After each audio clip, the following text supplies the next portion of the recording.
Мемлекеттік қызметкерлер жыл сайын президенттік тест тапсырады. Биыл да сол дәстүр бойынша Металлург спорт кешенінде 80-ге тарта қаламыздың мемлекеттік қызметкерлеріне жиналды. Дәстүрлі спорттық шараны қала әкімінің орынбасары Владислав Цай ашты.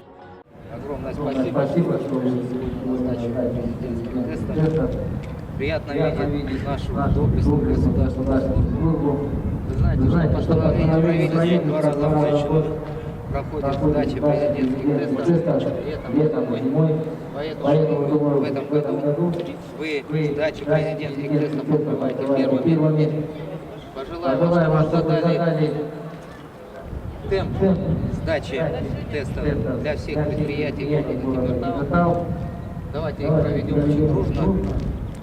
Всем добрый путь, здоровья и пусть вас победит сильнейший. Спасибо.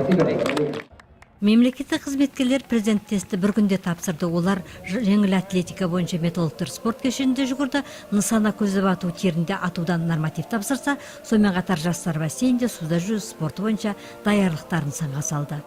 Цель оздоровления нации, как говорил наш президент, ну и естественно. Біздің елбасшымыз ұлттық саулығына ерекше мән береді. Сонымен қатар осы тесттік тапсыру қорытындысы бойынша облыстық жарыстарға қатысатын командалар жасақтаймыз.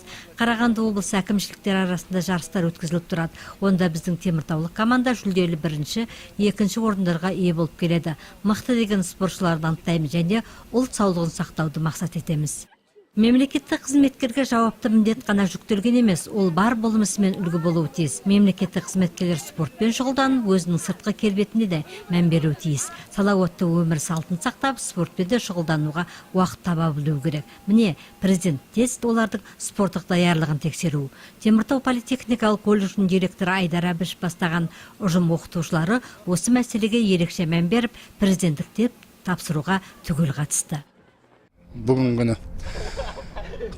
президент тесттарын тапсыруға бүкіл осы біздің колледждің ұжымымен Теміртау политехникалық ұжымымен келіп отырмыз. Біріншіден біз елбасы Нұрсұлтан Әбішұлы Назарбаевтың салауатты өмір салт бағдарламасын қолдаймыз әрқашанда. Бұл іс-шара әрқашанда керек деп санаймын. Жыл сайын тапсыру керек.